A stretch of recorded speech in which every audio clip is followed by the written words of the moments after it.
Hello दोस्तों, स्वागत है आपका आपके अपने चैनल मार्केट सपोर्ट में। दोस्तों, आज की इस वीडियो में हम बात करने वाले हैं बजाज हाउसिंग फाइनेंस लिमिटेड के शेयर के बारे में। अगर आप देखोगे तो जिस तरीके का माहौल आपको इस काउंटर में देखने को मिला था बीते दिनों में, जो आपने यहाँ पर चीजें देखी थी, वो डेफिनेटली कोई बहुत अच्छी तो नहीं थी और ताबड़तोड़ गिरावट आपने अलग देखी थी। एक अच्छी खासी आप गिरावट आप मान के चल सकते हैं, जो आपको जो है यहाँ पर देखने को मिली। लेकिन अब बात निकल कर आती है कि ये गिरावट जो है कल ज़्यादा तेज़ी से हुई। आज अगर आप देखोगे तो गिरावट तो आपको आज भी दिखाई ही दे रही है, हल्की-फुल्की ही है, बहुत ज़्यादा नहीं। लेकिन ये ज़रूर आपको सिचुएशन देखने को मिल रही है कि कुछ पर्टिकुलर ब्रोकरेज फर्म जैसे कि आईएफएल सिक्योरिटीज़ की तरफ से एक बयान निकल कर आ रहा है इस काउंटर पर। आज की इस वीडियो में हम बेसिकली यही जानने भी वाले हैं कि आईएफएल सिक्योरिटीज़ का जो बयान है, वो क्या है, वो क्या बोल रहे हैं इसके बारे में, एंड ये गिरावट का जो माहौल है यहाँ पर कब तक चल सकता है, उसके बारे में आज की इस वीडियो में हम जानेंगे। तो चलो स्टार्ट करते हैं। सबसे पहले मैं आपके सामने रख देता हूँ बजाज हाउसिंग का शेयर।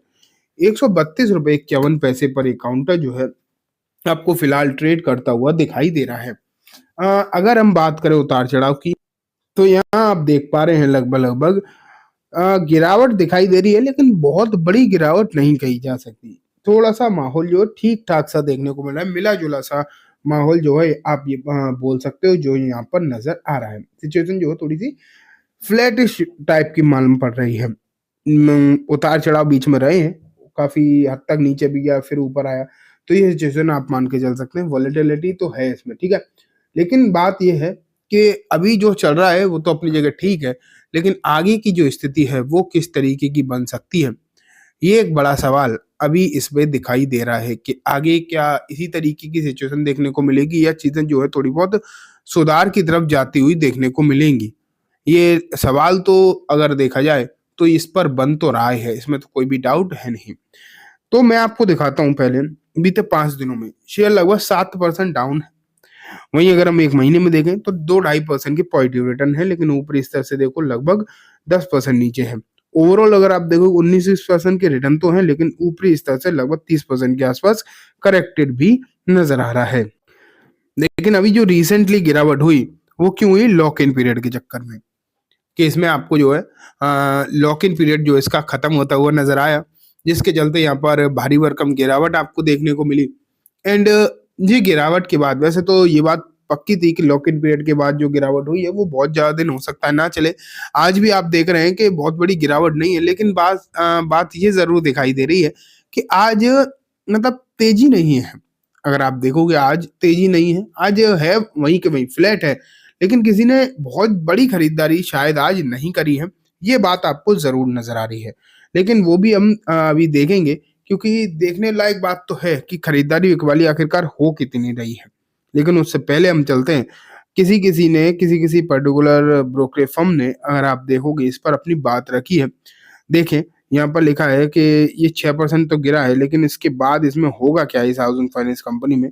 अभी एक मैं आपको आईएफएल की रिपोर्ट भी दिखाऊंगा, लेकिन यहाँ पर इन्होंने कहा है कि इसमें चीजें तो सही हैं, आने वाले दिनों में रेट कट होंगे, उसका भी माहौल इसमें हो सकता है पॉजिटिव पड़ता हुआ दिखाई दे। लेकिन वैल्यूएशन के चक्कर में यहाँ पर भी अगर आप देखोगे थोड़ी सी समस्या बनी हुई तो है। लोग वैल्यूएशन के चक्कर में यहाँ अगर आप देखोगे तो डरते तो हैं, ठीक है। लेकिन एंजल वन की तरफ से अगर आप देखोगे तो ये क्या कह रहे हैं, एंजल वन की तरफ से उन्हें थोड़ी सी यहाँ से अपसाइड दिखाई दे रही है। उन्हें लग रहा है 147 तक के लेवल जो है आपको आने वाले दिनों में देखने को मिल सकते हैं। एंड जिगर एस पटेल जो कि आनंद राठी से हैं, उन्हें भी 145 के आसपास के लेवल आपको आने वाले समय के हिसाब से उम्मीद जो है वो भी करते हुए दिखाई दे रहे हैं, ठीक है। तो ये सिचुएशन आप देख सकते हो दो दिग्गज ब्रोकरेज फर्म की तरफ से। लेकिन उनके जो टारगेट है ना वो बहुत बड़े नहीं हैं, है तो यही नहीं। अब ये फिलहाल जिस प्राइस पे चल रहा है 132 पे तो चल ही रहा है, इसी के 8-10 रुपए ऊपर के आसपास के टारगेट हैं।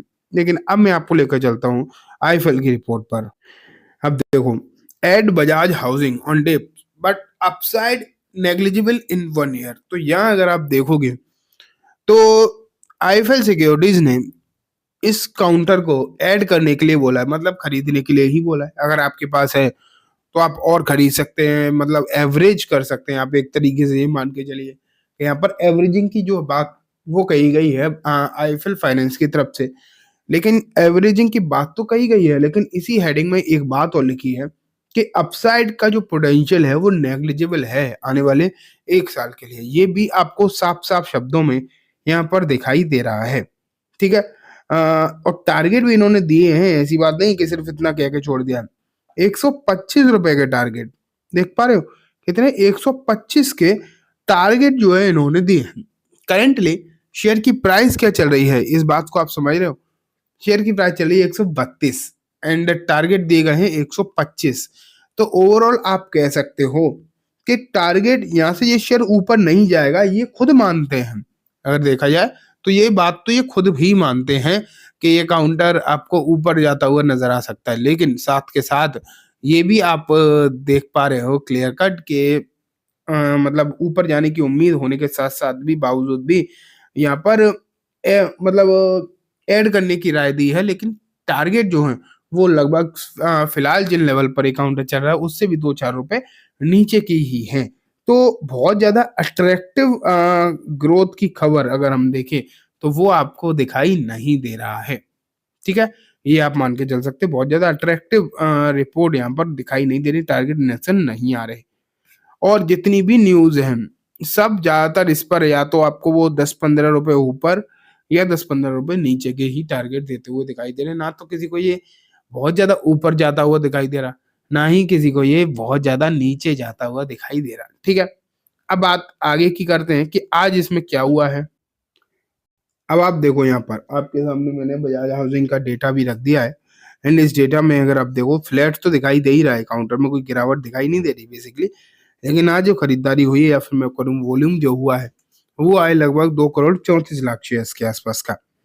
वहीं अगर हम बीएसई पर भी देख लें तो लगभग 25 लाख के आसपास। तो ओवरऑल आप ये मान के चलो कि 2 करोड़ 60 लाख के आसपास शेयर जो है वो ट्रेड होते हुए आपको नजर आए हैं आज। तो बहुत बड़ी ट्रेडिंग तो नहीं है, कल लगभग लगभग 7 करोड़ के आसपास का वॉल्यूम हुआ था, आज उससे आधा भी नहीं देखने को मिल रहा है। तो ये सिचुएशन आपको देखने को मिल रही है। बहुत ज्यादा मतलब इतने अट्रैक्शन तो ब्रोकरेज फर्म भी नहीं देख रहे। एंड मुझे लगता है कि मार्केट भी यहाँ से जो उम्मीदें हैं वो थोड़ी सी ऐसी सुस्त टाइप की कर रहा है, इसलिए वो भी बहुत ज्यादा चीजें अच्छी दिखाई यहाँ पर ना तो वॉल्यूम के वाइज दिखाई दे रही, ना ही तेजी तो खैर है ही नहीं।